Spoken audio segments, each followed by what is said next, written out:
Hoy hablamos de reformas, las reformas del Ministerio de Justicia, porque no se han aprobado algunas leyes que tienen años y años y años ahí, que se suponen importantes y que no deberían ser tan controversiales también. Hoy mi invitado de esta noche es el doctor Antoliano Peralta, consultor jurídico del Poder Ejecutivo, a quien le agradezco que haya sacado el tiempo de su agenda para estar aquí con nosotros. Antoliano, el proyecto del Ministerio de Justicia, dividir esta parte del sistema de justicia que corresponde al Poder Ejecutivo o a la parte administrativa del Estado para impartir justicia de una manera más aplicable. Distribuir un poco más las responsabilidades, equipos o bienes incautados, sistema penitenciario y otros temas. Quitarle, dice el Colegio de Abogados, funciones al Colegio de Abogados para dárselo al Ministerio de Justicia. ¿Cuál es la realidad del proyecto? Sí, dijo el señor Miguel Surún en este mismo espacio que ese proyecto le quiere quitar las funciones por aquello de la emisión de las licencias, de las posibilidades del ejercicio del derecho a las personas que sean abogados, y que eso es una atribución directa del Colegio de Abogados, no del Ministerio de Justicia. ¿Cuál es la realidad? Aparte de eso, ¿cuáles son los mitos en torno a este proyecto? Porque pareciera que tiene muchos mitos. Sí, oye, qué buena pregunta y qué buena palabra. ¿Cuáles son los mitos? Porque en torno a cualquier iniciativa surgen una serie de historias que a veces uno las escucha y no tiene más que sonreír porque son increíbles. Esta del Colegio de Abogados no la había oído. No, mira. Debo decir esto, en la República Dominicana ha existido el Ministerio de Justicia en otras ocasiones.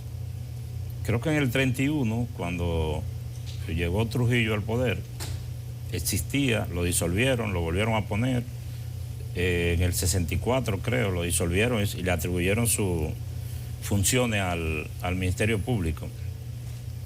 Y en estos tiempos contemporáneos, la primera iniciativa para la formación de un Ministerio de Justicia fue en el gobierno de Leonel Fernández, que instruyó al comisionado para la reforma de la justicia a elaborar un proyecto en ese sentido, que nosotros lo tenemos y lo hemos usado como referencia.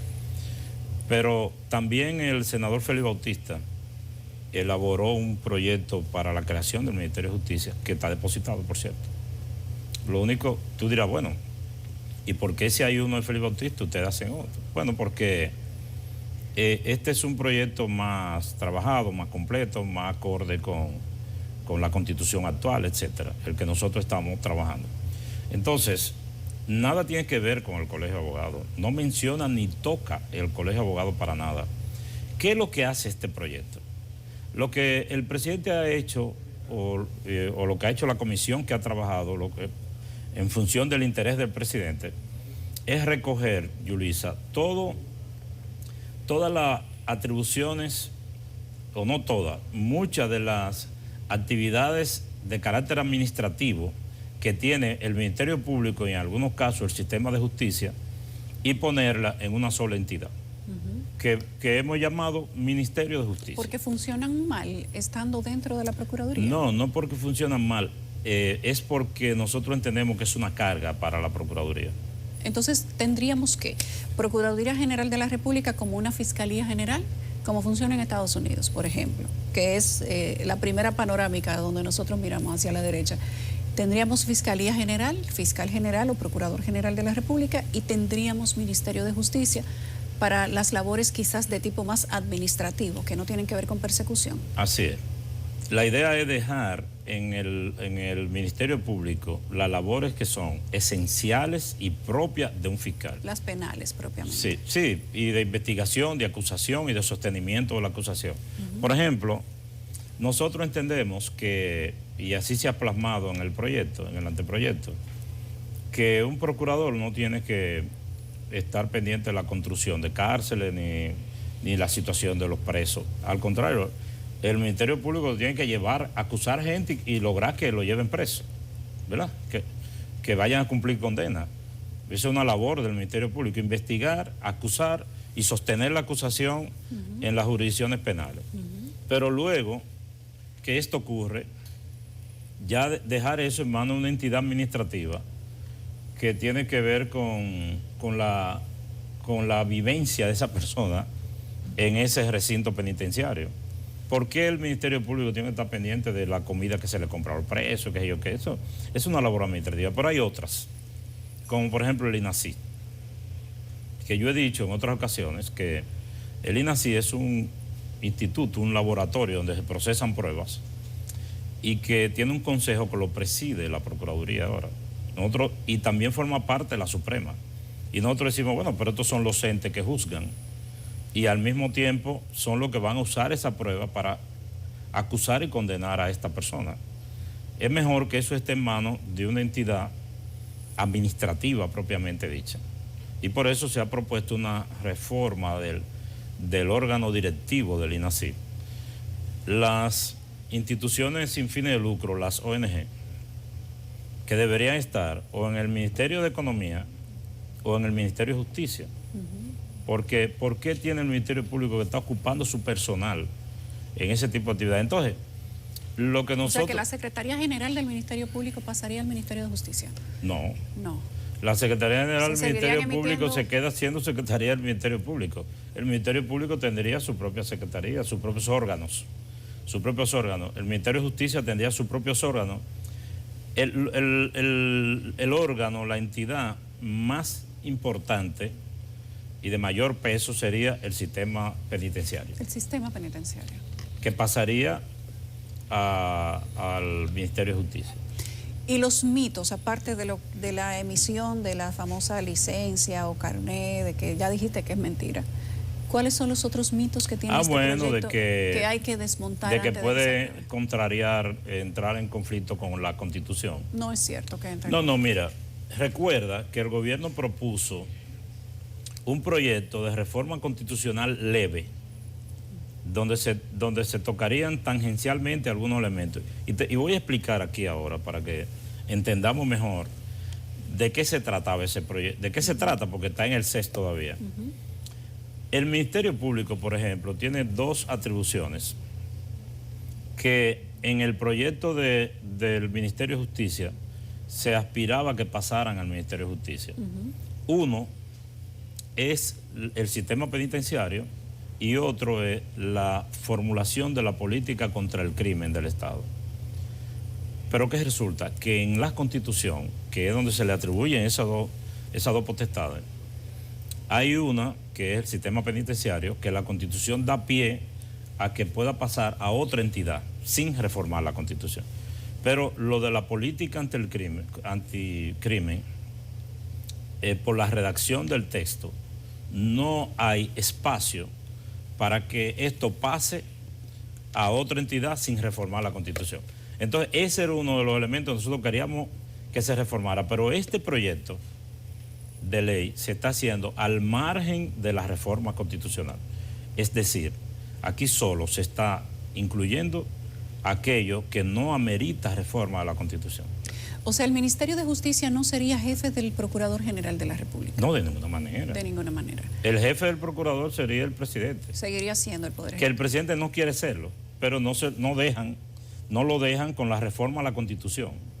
En otros países el presidente es el jefe del fiscal general y sí, no pero recibe tantos ataques. Pero hay otros países, aquí también. Sí.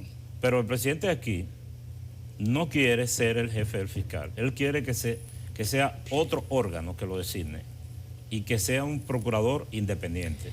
¿Es necesario que lo designe otra persona para garantizar independencia? ¿No puede ser una persona de manera profesional e íntegramente independiente, independientemente de su forma de selección? Bueno, mira, Yulisa, eso es así y eso se intentó con la designación que se hizo del liderazgo del Ministerio Público y creo que ha estado funcionando, pero lo que el presidente quiere es que eso no dependa de él ni de que haya una persona idónea como Miriam Germán, sino que esté consagrado en un mecanismo. Por eso fue que cuando el expresidente Fernández dijo que el Ministerio Público era independiente, es más, en la mesa de discusión del SEX, los juristas y amigos del Partido Fuerza del Pueblo se pusieron de pie y dijeron: no vamos a participar en la discusión de la reforma a la Constitución, porque su mayor objetivo es la independencia del Ministerio Público, y el Ministerio Público se ha demostrado que puede ser independiente porque hay una procuradora independiente. En esta ocasión, sí, ellos admiten eso. ¿O en el pasado? No, en la que está ahora. En la que está ahora. Entonces nosotros decimos, sí, es independiente porque el presidente la nombró independiente. Pero si el presidente no hubiese hecho lo que han hecho otros presidentes, que han nombrado un dirigente de su partido, entonces no fuera independiente. Entonces el objeto es lo que se ha estado persiguiendo con aquello, pero que no está directamente relacionado con el proyecto del Ministerio de Justicia, es que se consagrara en la Constitución, en el momento en que esto se pueda hacer, la designación del Ministerio Público o del Procurador al margen de la voluntad del presidente.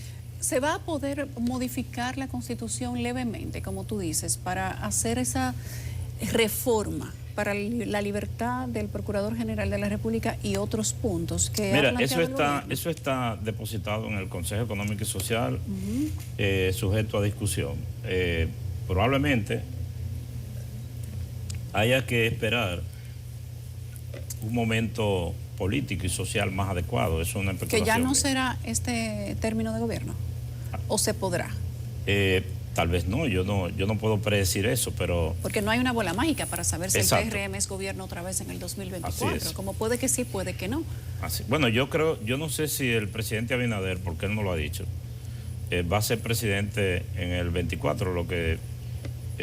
¿Cuándo lo va a decir? Tengo la convicción de que el PRM podrá ser gobierno. ¿Cuándo va a decir el presidente cuál es su decisión en el tema electoral, político electoral de su partido? No lo ha dicho, no, pero ¿Tiene tendrá que hasta decirlo. cuándo? Tendrá que decirlo en algún momento. ¿Tiene hasta cuándo? Algunos dicen que tiene hasta julio, porque la Junta Central Electoral tiene plazos para presentarle. Sí, hay un calendario. ¿Cuáles son las candidaturas? Alguien dijo que el presidente había dicho, y yo no lo escuché, que en mayo podía decidir. En mayo. Sí, pero yo no lo escuché. Alguien dijo en mi presencia que el presidente había hablado de eso para decidir, pero ni pública ni privadamente lo he oído decir si va o no va a aspirar en el próximo periodo. Antoliano, hay dentro de ese gran plan de reformas que tiene el gobierno actual, varias que están quizá presentadas en estudio, no todas sometidas, pero uno por intuición, de acuerdo a lo que dijo recientemente el presidente Abinader, asume que serán sometidas pronto, las que no estén. Algunas han tenido poca participación en medios de comunicación o han tenido poca difusión por parte del Poder Ejecutivo. Algunas de ellas, solamente te voy a mencionar un par, son la de referendo aprobatorio, la del proceso ante el Tribunal Contencioso Administrativo. Sí, están depositadas. Están depositadas. Están depositadas y yo las he cacareado. Lo que pasa es que esos proyectos no despiertan el morbo de la gente. Son interesantísimos. Incluso yo debo hacer una confesión personal. Antes de yo ocupar la función de consultor, cuando se me había dicho que lo iba a hacer, uno de mis planes era no irme sin que el Tribunal Superior Administrativo tuviera una ley que regulara su procedimiento. Es una de esas faltas, de esas debilidades que la gente que estamos dentro de un oficio sabemos que existen, y bueno, uno está diciendo hay que hacer una ley que regule el proceso contencioso, y llega un momento en que ya uno no puede seguir haciéndolo, sino que ya uno está en un lugar donde lo que tiene que hacer es donde no te toca más palabrear, reclamar, sino ejecutarlo. Sí. Entonces, una vez ocupada la consultoría, nosotros convocamos un equipo de trabajo combinado de la consultoría y donde están quizás los más connotados administrativistas y abogados que ejercen en materia constitucional, jueces, incluso jueces de la Suprema y jueces del Tribunal Superior Administrativo. Y dijimos, ¿qué es lo que hay que hacer? ¿Cuál es el procedimiento que necesitamos instaurar ante el Tribunal Superior Administrativo que la gente a veces, Yulisa, no advierte la trascendencia de este tribunal. Este tribunal es el que juzga los conflictos entre los particulares y la administración pública y es quien garantiza los derechos de los ciudadanos frente a la administración pública. Bueno, hay varios ejemplos recientes ahí, por cierto. Por ejemplo, entre los temas que se han dilucidado en el Tribunal Superior Administrativo, que generalmente la gente atiende más a lo que son de tipo penal. Y generan, digamos que más morbo, más espacio, ganan popularidad un poco más rápido, pero hay decisiones importantes que no se toman. No, el Tribunal Superior Administrativo está todos los días conociendo y fallando cosas que te conciernen a ti y a mí como ciudadano y que la gente no lo advierte. Entonces, nosotros hemos tratado de hacer una ley que proteja más los derechos de los ciudadanos que reclaman sus derechos frente a ese tribunal. Ese proyecto está en la Cámara de Diputados, creo que está en una comisión. Y el otro que tú mencionaste, ¿verdad? Sí, el de el referendo aprobatorio, que sí debería ser, digamos que, muy conocido, muy público. No, mira. Debería ser tan interesante como el de Trata, como el del... ¿Por qué este proyecto los comentaristas y las redes no le caen arriba a comentarlo, aprobarlo o a desaprobarlo?